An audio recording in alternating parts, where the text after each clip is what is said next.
Whatever obstacles there are in front of you, you have an asset you can use to go around that obstacle, to go under the obstacle, over the obstacle, or break through the obstacle.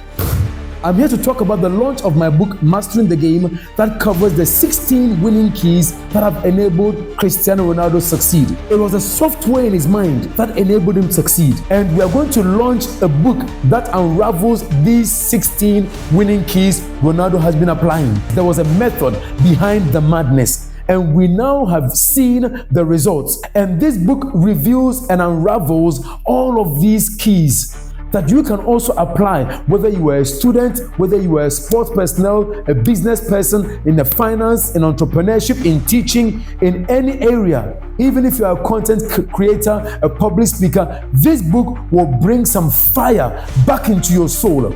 So we have a chapter on goals, a chapter on teamwork, a chapter on competitions, a chapter on challenges. The chapter on challenges is brilliant because it talks about how to confront and challenge people who are as good as you are or are better than you, and how to win in that challenge. Join me on 7th October 2025 at 12 p.m. on Facebook. The page is Mastering the Game CR7.